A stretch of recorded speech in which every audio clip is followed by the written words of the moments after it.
Marcus Ellison sat motionless behind his polished mahogany desk, the soft amber light reflecting off his computer screen. A new anonymous email had just appeared in his inbox, the 7th one this month. Each had come from a different sender, but all pointed to the same place, the Dallas branch. His fingers tapped a quiet, anxious rhythm on the tabletop, a soundless alarm echoing in his mind. Mr. Ellison, I've worked at Logitech Solutions for 6 years. I know I'm risking my job by sending this, but someone with real authority needs to know what's happening in Dallas. Promotions aren't about performance anymore. It's all about who you know, who you golf with, and who looks like the boss. This isn't the company I signed up for. Please help, before all the good people leave. No name, just like the others. No trace except the desperation that bled from every carefully chosen word. Marcus leaned back in his leather chair, eyes drifting out the floor-to-ceiling windows of the 37th floor. The Chicago skyline sparkled in the early evening, but its brilliance did little to ease the weight in his chest. As regional CEO, he oversaw 11 branches across 4 states. But it was Dallas, the one shining on paper, that had become a persistent shadow in the back of his mind. On reports, Dallas was a golden child, revenue up 18% from the previous year, efficiency metrics at the top of the network. Derek Sloan, the branch GM, always the first to present at quarterly meetings, slick slides, firm handshakes, charming smiles. But these emails told a radically different story. One that numbers alone couldn't hide. One no one at the executive table had the courage to confront. Mara, he called softly. His assistant appeared at the door, poised and calm. She had worked alongside Marcus for 8 years. At 43, Marcus was no longer the idealistic young man fresh out of business school. He had spent decades proving that results, not skin color, were what defined him. He didn't build his reputation through politics or connections, but through integrity and insight sharpened by relentless perseverance. Another one? Amara asked, nodding toward the screen. 7th. They all say the same thing. Dallas has a cultural rot. He rubbed his temples, the ache behind his eyes growing heavier by the second. What's the HR saying? Amara stepped forward and laid a thick manila folder on his desk. Their official report. Turnover among minority employees in Dallas is 62% over the last 18 months. They interviewed remaining staff, but no one's talking. They're afraid. Marcus flipped through the pages. Each statistic felt like a hammer driving down on his conscience. And Derek's explanation? He claims it's performance, says the numbers speak for themselves. Marcus stood and walked to the window. The Dallas facility wasn't just a branch, it was a linchpin, responsible for nearly 40% of Southern logistics. If its culture collapsed, the consequences would ripple across the entire region. HR suggested we bring in a consultant, Amara added cautiously. No. Marcus turned around, eyes now clear with decision. Consultants see what they're shown. I want the truth. Unfiltered. What are you thinking? Amara asked, recognizing the look in his eyes. She'd seen it before. Always before one of his boldest, most unexpected decisions. He sat back down and opened the internal HR directory. Are there any janitorial openings in Dallas? Mara blinked. You're not serious. Dead serious, Marcus replied without missing a beat, scrolling through the listings. Night shift. Perfect. Marcus. You're the regional CEO. You can't just disappear. How long are you planning? 2 weeks. Long enough to see patterns. Long enough to know. He was already jotting down notes, his mind racing ahead. I'll file for personal leave. Say I'm handling a family matter in Detroit. A long silence passed between them. The room dimmed as the sun dipped behind the skyline. In that moment, Marcus Ellison, once underestimated, now unshakably respected, was preparing to trade his executive title for a mop and a badge, not out of pride, but principle, because he understood something most executives never bothered to learn. The trash tells stories the reports never will. Only you and the board chair will know where I really am, he said. Murray narrowed her eyes. And you think you can pass as a janitor?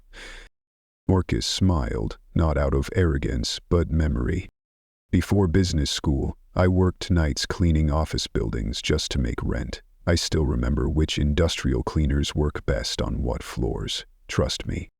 His smile faded into resolve. And let's be real, Amara. When was the last time someone like Derek Sloan actually saw the person emptying his trash? 2 days later, Marcus stood in his bathroom, staring into the mirror and at a man nearly unrecognizable. The sleek, tailored suit was gone. His usually cropped hair had grown out slightly, left uncombed and messy. The neatly groomed beard now appeared fuller, streaked with gray thanks to some temporary dye. He wore round glasses, real but without prescription, and slouched slightly in a pair of loose, standard-issue coveralls. "Mark Wilson," he practiced, voice pitched just a bit higher than his natural baritone. "Started last week." Right on cue, a text from Amara buzzed. "All set." HR has processed Mark Wilson. Night shift supervisor expects you at 9:00 p.m. Company apartment key is under the mat. Just like we planned. Marcus looked at his reflection one more time. This wasn't just a disguise. It was a return to something honest, raw, and real. He was stepping back into the shadows, not to hide, but to expose what had long remained unseen. This time, the mop would be his magnifying glass. The night shift, his front row seat to a culture no spreadsheet could explain. And the man who used to empty the trash? He was coming back to take out something far more toxic. That night, Marcus drove a rented 10-year-old Honda toward the Logitech facility in Dallas, a building as modern and sleek as the rumors claimed. The main office area was quiet, save for a few scattered managers still hunched over glowing screens. The security guard barely glanced at his freshly printed badge before waving him through. New guy, huh? Equipment rooms downstairs, second door on the left. Night crews already on shift. Marcus nodded, eyes lowered, fully committed to the role he'd stepped into. He found the equipment room, where a stocky man with a salt and pepper beard was counting supplies with the precision of someone who'd done it 1,000 times. "You Wilson?" the man asked without looking up. "Yes, sir. Mark Wilson." "Ray, night shift supervisor. Don't talk much. Got any experience?" "Some, sir. Mostly college buildings." Ray let out a short grunt, unimpressed. "This ain't no campus. Corporate folks leave a different kind of mess. More coffee stains, bigger egos." He tossed Marcus a ring of keys. "5th floor's yours tonight. Start with the executive offices. Sloan wants his space cleaned first. He sometimes shows up early."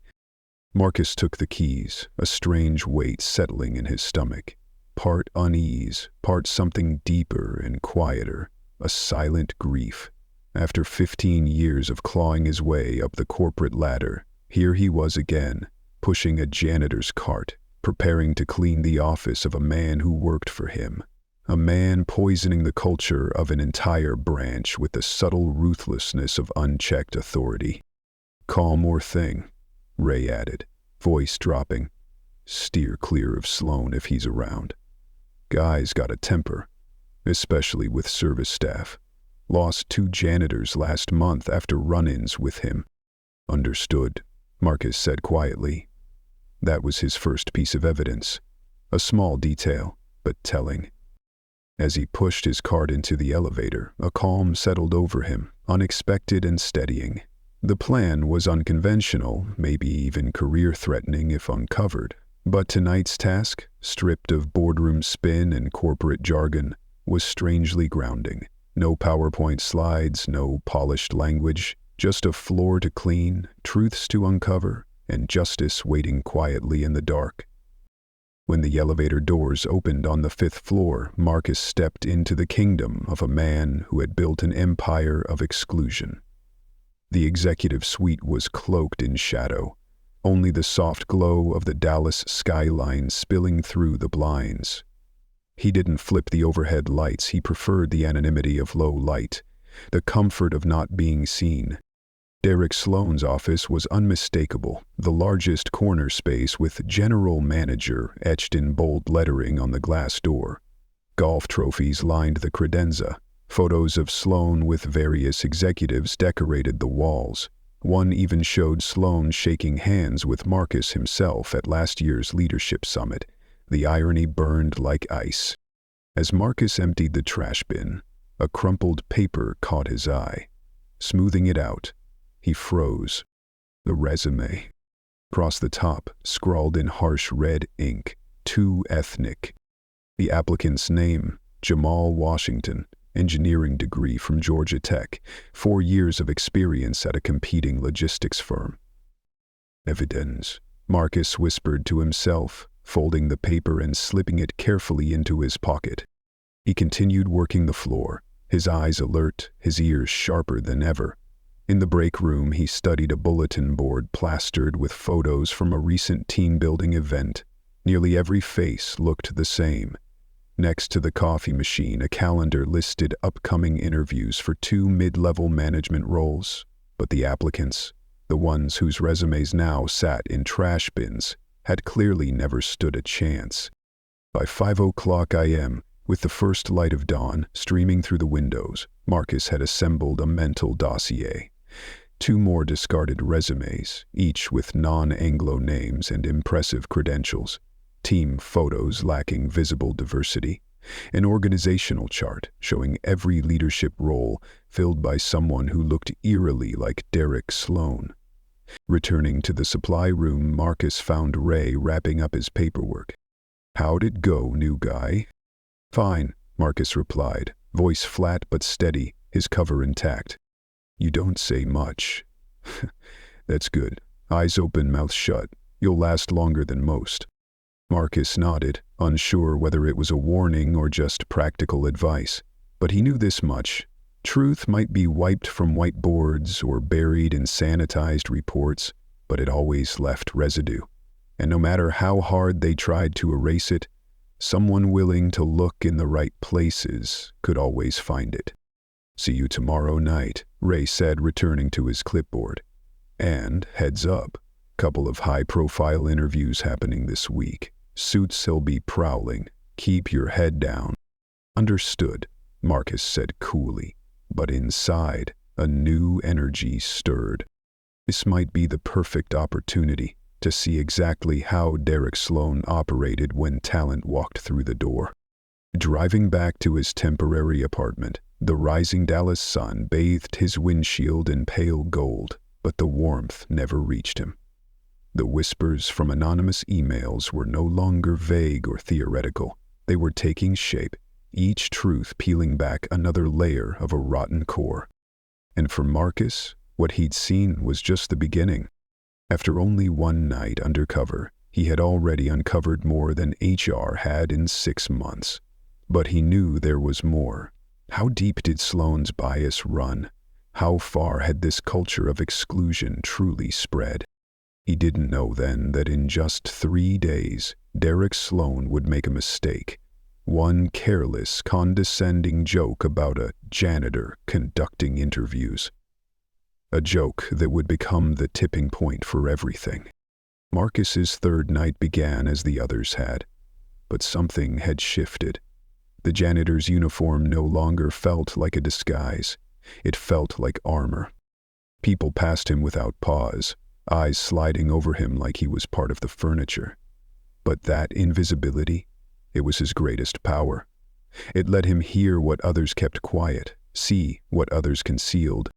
By Thursday morning, the executive floor was unusually active. Marcus moved silently through the hallway, pushing his cart past meeting rooms filled with buzzwords and budget talk. He kept his head down, cap pulled low, hands working methodically. Let's hope this batch of candidates doesn't waste my time, a sharp voice barked down the hallway. Marcus didn't need to look up to know it was Sloane. He slowed slightly, pretending to scrub a stain that didn't exist. 8 candidates today, sir, a tense female voice responded. 4 for operations analyst, 4 for senior software development. 8? Sloane snapped. I told you to screen more thoroughly, Vanessa. I don't have time for 8 interviews. HR insists we interview all qualified candidates, sir, after the complaints last quarter. Fine. Do you have the folders? Marcus kept scrubbing, listening. Sloane and Vanessa rounded the corner. For the first time, Marcus got a clear look at Derek Sloane in the flesh. Tall, polished, dressed in a navy suit that screamed custom tailoring.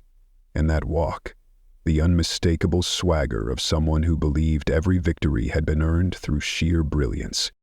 But today, Sloane looked off. Red eyes, slight stumble, a man not fully recovered from the night before. You missed a spot, he said, not even glancing at Marcus. Yes, sir, Marcus replied, bowing slightly lower. Vanessa gave Marcus a quick glance, one filled with discomfort and quiet apology. At 9:30 a.m. the candidates began arriving. Marcus hovered near reception, pretending to wipe down already spotless counters. He watched them all. The posture, the expressions, the silent confidence, or in some cases, the quiet desperation. Eva Moreno. Her suit crisp, her stance unmistakably military, her eyes fierce with purpose. Tyler Grant, young, animated, flipping through notes on his tablet with electric intensity. At 10:15, Sloane stumbled in, late, sunglasses on, coffee in hand. Morning, Vanessa, he muttered. Ready for this circus?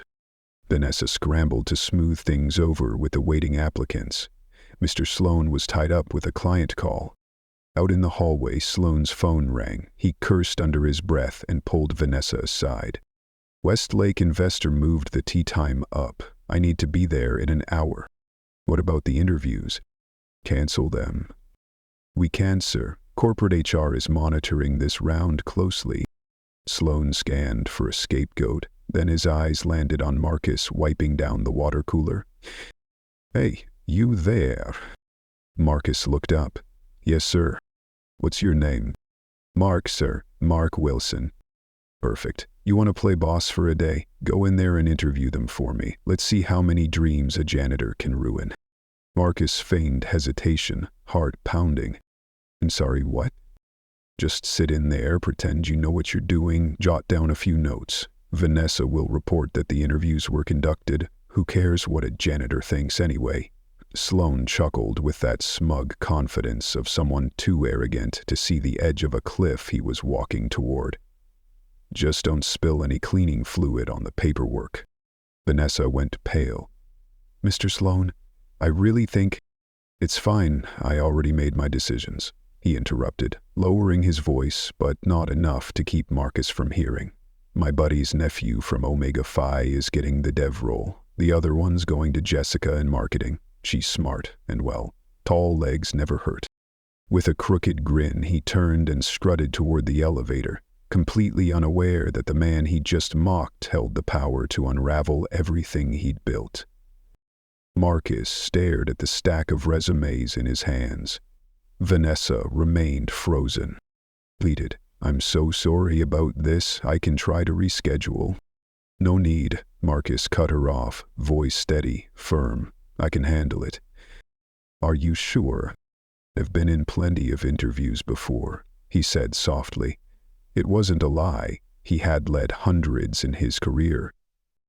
Vanessa nodded, reluctantly surrendering to the farce. Conference room's ready.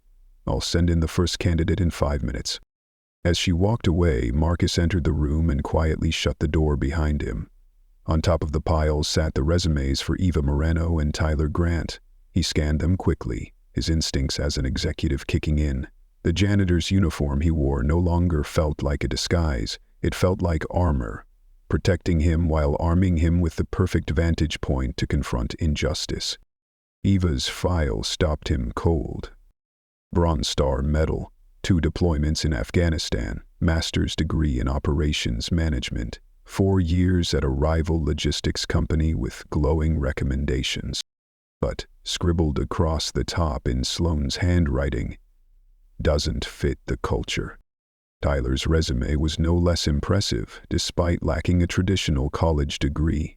He held tech certifications, a robust GitHub portfolio, and had developed logistics tracking software currently used by 3 nonprofits.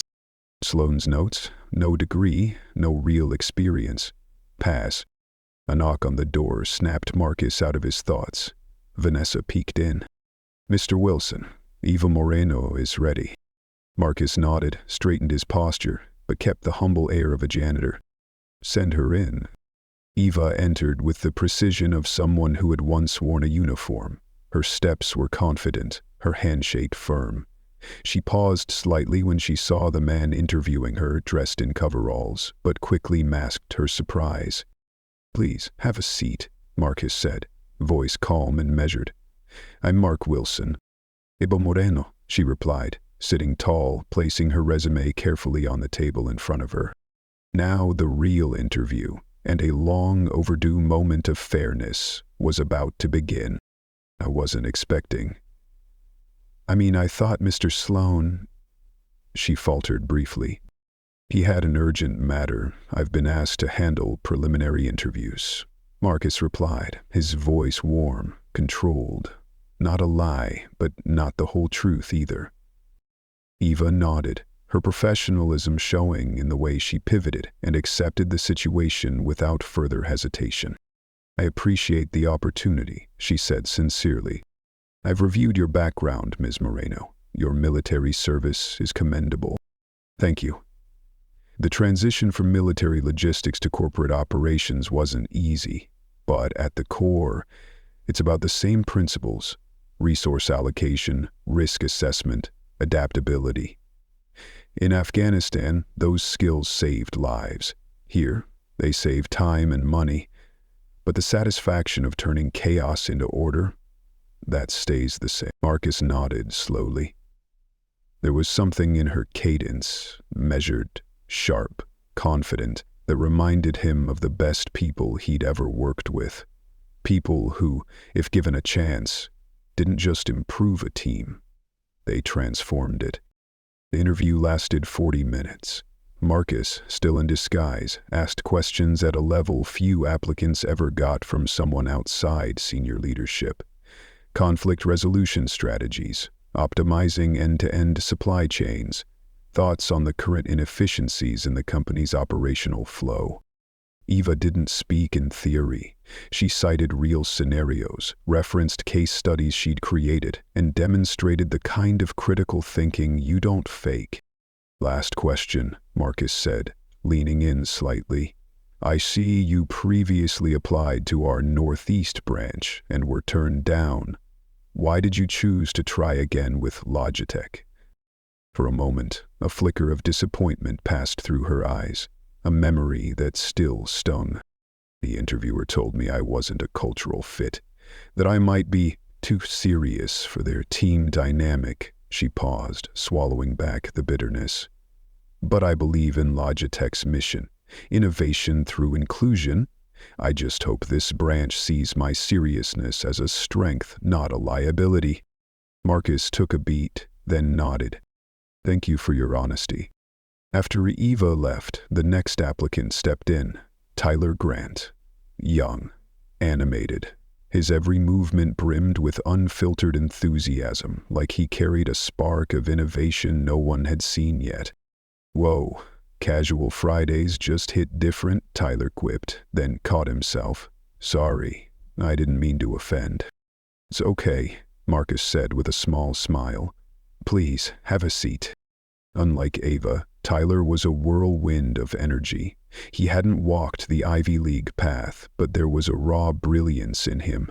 When asked about his background, Tyler didn't. "I know I don't have the traditional credentials. Community college was all my mom could afford. But code, doesn't care about degrees. It either runs or it crashes. He flipped open his laptop. "Can I show you something?" A logistics tracking dashboard appeared, clean, efficient, elegant, far better than what Logitech currently used. "You built this?" Marcus asked, genuinely impressed. "Took me 8 months of nights and weekends. My mom volunteers at a nonprofit that was losing track of donations. This system boosted their distribution efficiency by 36%. With those skills, why not a tech startup?" Tyler gave a dry chuckle. "I tried. Got to the final round at 7 companies.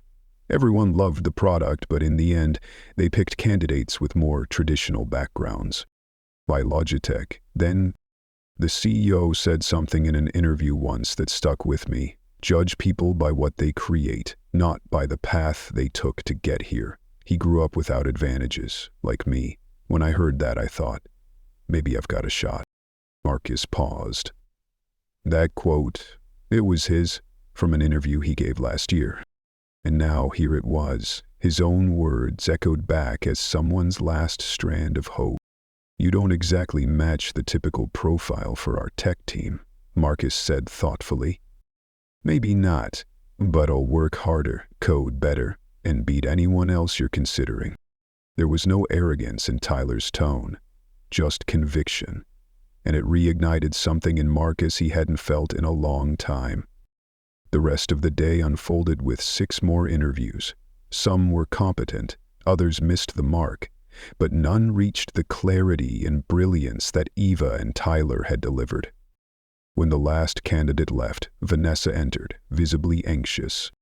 Mr. Sloan called. He wants the interview notes on his desk by morning. He also said, she hesitated, eyes downcast, to toss them in the shredder. Said something about the janitor doing interviews. Marcus looked up, voice like steel wrapped in velvet. "I'll prepare the notes. These candidates deserve a real chance, and they're going to get it. From me." After she left, Marcus sat and wrote deliberately. Eva Moreno, strategic thinker, crisis-tested, with the skills to overhaul operations and guide cross-functional teams under pressure. Tyler Grant, true innovator, tech-savvy beyond his years, capable of building proprietary systems that could future-proof the company. When he finished, he smiled, a quiet, bitter one. Sloan's joke had backfired spectacularly. The janitor hadn't ruined any resumes. He had uncovered the very talent Sloan had tried to throw away. That night, Marcus returned to his cart. Every step he took echoed with the presence of Eva, her precision, her resilience. Of Tyler, his fire, his unfiltered creativity. Both of them might have been quietly discarded by a system that had never been built to welcome them. The executive floor was still, only a few lights glowing in corner offices. Marcus kept his distance from Sloan's office, until he heard voices. He moved toward the adjacent conference room, pretending to clean the glass. But he listened. "Today's interviews were a damn joke," Sloan laughed. "I let the janitor do them. Can you believe that?" "You didn't," a woman's voice responded, shocked. "Hell yeah. I had golf. And anyway, who cares who does the interviews? Those jobs were already decided." Marcus froze in place. A glass clinked against another, a telltale sound of liquor being poured. "Did you see the list of diverse candidates they sent over?" Sloan sneered, the contempt dripping from his voice. "Community college, military background, none of them exactly scream Westlake Country Club material. There were a few with real talent," the woman, Claire, said softly, almost hesitantly. "Talent isn't everything. I need people who speak our language, people who understand how we do things," Sloan replied with a dismissive snort. Each word hit Marcus like a blow. He gripped the cleaning rag tighter, his knuckles whitening, his heart burning with quiet fury. 20 minutes later, Sloan and Claire stumbled out, the alcohol evident in Sloan's sluggish steps. As the elevator doors closed behind them, Marcus sprang into action. He made his way to the executive lounge, where a shredder labeled "Confidential" sat humming quietly in the corner. Lifting the lid, he found exactly what he suspected: April interview files. The names on them: Rodriguez, Patel, Washington, Kim. Each one crossed out with bright red ink and annotated with phrases like "doesn't fit" or "lacks polish." He photographed each page, every scrawled remark. Graduate degrees, real-world expertise, innovative project histories, all discarded because of an unspoken standard disguised as culture fit. He moved on to Sloane's office using the master key from the janitorial ring. The bottom file drawer held the chosen ones, candidates marked for hiring. Nearly every name and face shared the same profile: young, white, educated at elite universities. Many of their proposed innovations were exact replicas of ideas from rejected candidates, appropriated without credit, without compensation. Marcus paused as he found a printed email from corporate HR expressing concern over the branch's troubling hiring patterns. Scribbled in Sloane's handwriting along the margin: "Need to filter diverse applicants before interview stage." He stared at a photo on Sloane's desk. Sloane accepting a leadership award, Marcus in the background, blurred and out of focus. But today, the real leader, the one cleaning up the mess, wasn't the man with the trophy. Marcus took the evaluation reports he had written for Eva and Tyler and placed them squarely in the center of Derek's desk, fully aware they would likely be ignored, unread. Still, he left them there. A message, a challenge. As he turned to leave, a notification flashed on the computer screen. "All hands meeting, 9 o'clock, a.m. tomorrow." An idea struck him, sharp as lightning through a pitch-black sky. The perfect opportunity to expose everything. Returning to the break room, Marcus pulled out one last piece of evidence: the branch's organizational chart. Every department head, a friend from Sloane's college days, a golf buddy, or someone just like I was at that age, as one of Sloane's emails proudly claimed. Dallas, a city celebrated for its rich diversity, had a leadership team completely devoid of people of color. This wasn't implicit bias. It was structure, intentional, systemic. Derek Sloane had created an echo chamber where only voices that mirrored his own were allowed to thrive, where dissent was filtered out before it ever had a chance to speak.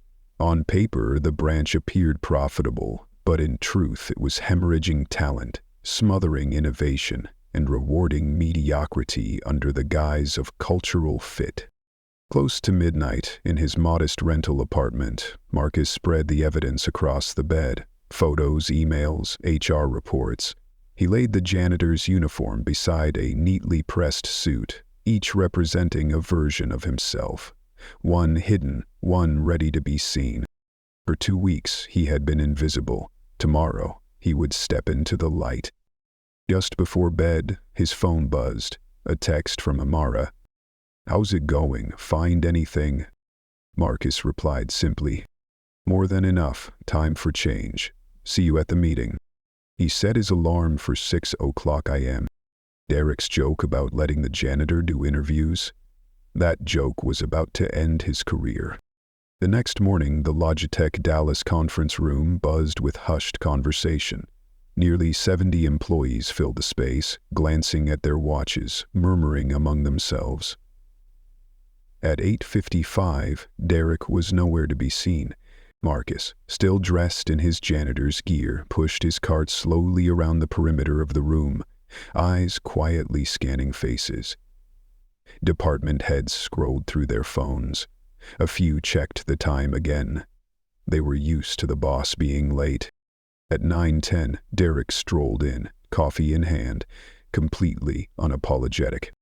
"Good morning, everyone. Let's keep this quick. I've got a call at 10, he announced, as if he were gracing them with his presence. Marcus watched from the edge of the room as Derek launched into his usual routine. Revenue metrics, performance charts, anecdotes about client meetings that were more brag than business. And then, next week, we'll be welcoming 2 new team members, an operations analyst and a senior software developer, key hires to take us to the next level. From the back, a hand rose. Vanessa. For the first time, she spoke up. Sir, what about the candidates who interviewed yesterday? Derek's smile faltered, a twitch in his jaw. We're still reviewing all qualified candidates, he replied stiffly. Even the ones who, were interviewed by our janitor. A snide whisper rippled through the room. Laughter followed. Derek adjusted his tie, clearly uncomfortable. It was a temporary adjustment due to scheduling, nothing serious. Now, unless there are further questions. Actually, there is, came a calm but firm voice from the side door. The heads turned. A woman in a charcoal gray suit entered. Amara Chin, Senior Director of Corporate HR. Derek's demeanor flipped instantly, a smile plastered over his face. Amara, didn't expect you. What a pleasant surprise. Likewise, she said coolly. I've brought a special guest. The room fell into stunned silence. Before we proceed, I'd like to ask about yesterday's interview process. I've heard unusual things. Derek gave a tight-lipped chuckle. Just a minor scheduling mix-up. Everything was handled appropriately. You personally reviewed all candidate files? Of course, Derek lied smoothly. My assistant has detailed notes. Interesting, Amara nodded. And the janitor who conducted the interviews, where is he now? Every eye turned to Marcus. Mark something, Derek said dismissively, waving a hand. Just a temporary workaround. Marcus stepped forward, pushing his cart beside him. Wilson. Mark Wilson. It's fine, Derek said quickly. This whole thing's in the past. It's not, Amara interjected. Our guest would like to speak about that temporary workaround. The door opened again. A sharply dressed black man entered. Whispers erupted across the room. Derek's eyes darted between the newcomer and Marcus, and then froze. What is this? He stammered. Marcus smiled, removed his cap and glasses, and stood tall. It's not a joke, Derek, even if you thought it was hilarious yesterday. Gasps filled the room. The 2 men identical stood side by side. Allow me to clarify, the newcomer said. I'm Jerome Ellison, Regional VP of Human Resources, and Marcus' identical twin brother. We coordinated this operation to verify Marcus's concerns. Marcus, no longer the janitor, stepped into the center of the room.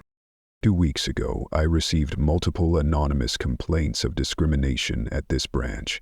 Instead of sending a consultant who would only see what you let them see, I decided to see for myself. Derek paled. This is highly inappropriate. What's inappropriate, Marcus cut in, voice rising, is ordering a janitor to conduct interviews as a joke. What's inappropriate is discarding talented candidates based on background or skin color. What's criminally inappropriate is building a culture of exclusion and then boasting about profitability while innovation and humanity bleed out.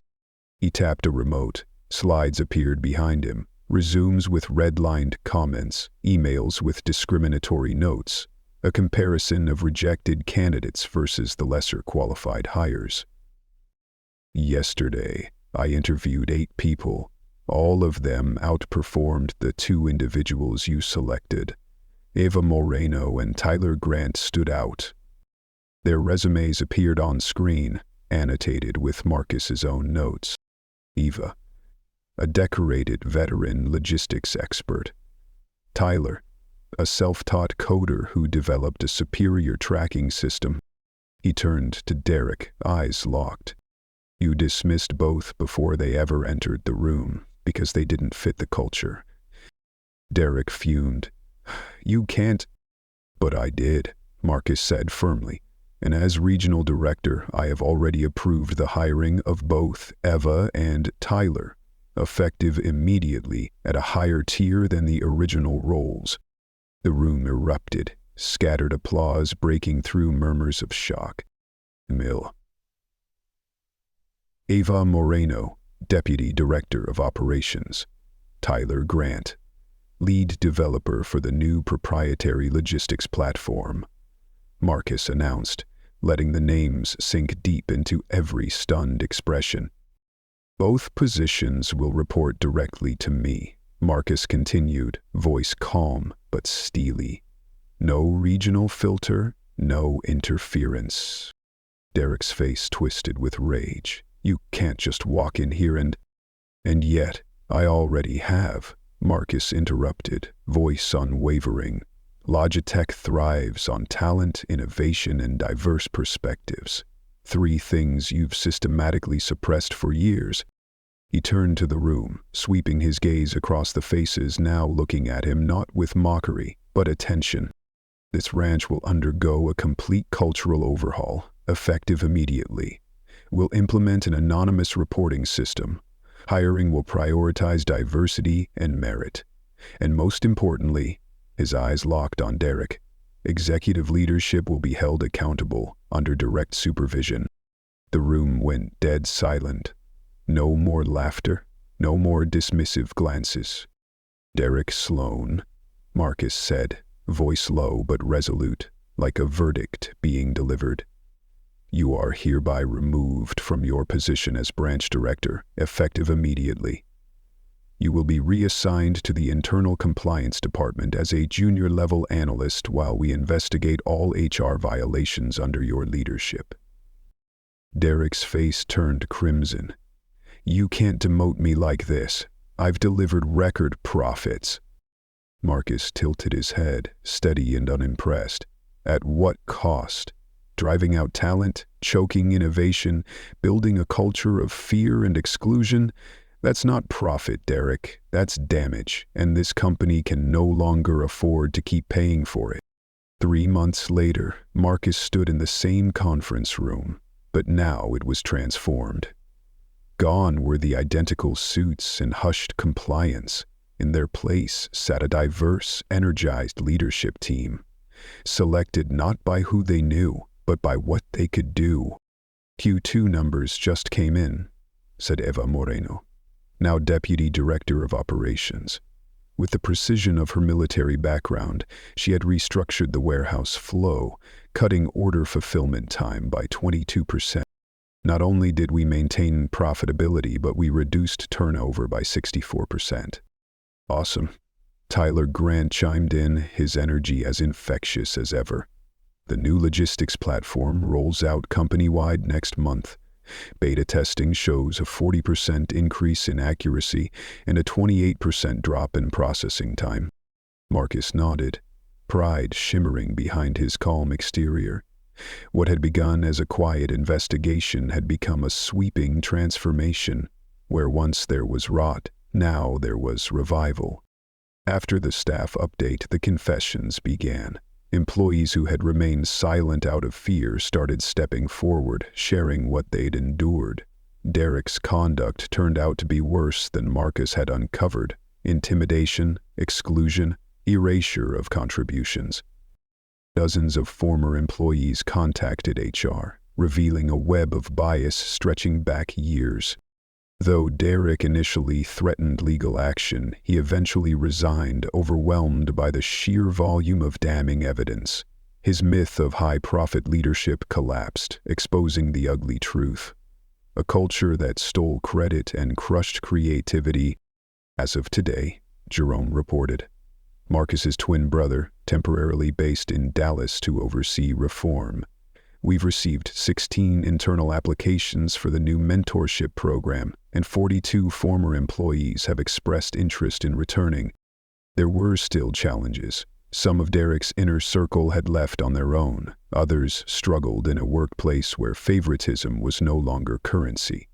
But most of the feedback was hopeful. Trust was returning, talent was reawakening. And one final announcement. Marcus stood, scanning the room. The anonymous reporting system is being implemented company-wide side. From now on, every branch will have a direct line to corporate HR, bypassing local leadership. This policy, born from his nights as a janitor, was already unearthing similar issues in at least 2 other branches. But this time, Marcus didn't need to wear a disguise. He deployed trusted teams, not to role-play, but to truly rebuild. After the meeting, a young intern approached Marcus nervously. "Sir, I just wanted to say thank you," she said, voice trembling. "I was an intern under Mr. Sloan, but he never once remembered my name. I was the one who sent that anonymous complaint. I never thought anything would actually change." Marcus smiled gently. "What's your name?" "Maya Patel. I'm with the accounting department." "Well then, Maya Patel from accounting, thank you for your courage. Change always starts with the first step." That afternoon, Marcus walked the same hallways he once cleaned under the name Mark Wilson. This time, people greeted him with smiles, with eye contact, no longer invisible, no longer an echo in fluorescent light. He stopped by the supply room. A new janitor's cart stood ready for the evening shift. Behind him, a familiar voice spoke. "Funny how different things look from this side of the hallway, huh?" He turned to see Ray, formerly the gruff night shift supervisor, now the official facilities manager. "A whole different view," Marcus nodded. "Letter U, I started digging into our own janitorial contractor. Low wages, no benefits. We brought the work in-house now. Real pay, real protection. Crazy how change spreads." Marcus thought of his father, a janitor for 30 years. "My dad used to say, the night shift knows more truth than the CEO. He wasn't wrong," Ray said. "But you know what? The best thing you did wasn't firing Sloan. It was proving that titles don't define competence. That janitor interviewed better than most execs I've met." Before leaving Dallas to return to Chicago, Marcus visited the main lobby. A new installation had gone up, the Wall of Innovation. Front and center were Tyler's logistics system, Eva's operational blueprint, and dozens of other ideas once discarded, now celebrated. Beside it, the company's revised mission was etched in glass, featuring a line Marcus had personally written. "At Logitech, we believe innovation comes from every level, every background, and every perspective. Ideas are measured by merit, not by the title of the person who shares them." His phone buzzed, a text from Amara. "Board just approved the Cultural Reform Initiative. Your plan is now company policy." Marcus smiled. His mind flashed back to the moment Derek had tossed the interview files across the desk, laughing. "Go ahead and interview. Let's see how much damage a janitor can do." That janitor didn't destroy anything. He rebuilt a branch, restored faith, redefined leadership, and left behind a legacy that stretched far beyond the city limits of Dallas. As Marcus stepped into the warm Texas sun, his reflection glinted in the glass doors. Not as a janitor, not as a polished executive, but as a leader who listened, who served, and who saw value in every human being. The janitor revealed the truth. ACO sparked the change. And Marcus Ellison was both. And if you haven't already, subscribe to Moments of Quiet Truth, where we believe that the human spirit is never truly defeated, only waiting to rise.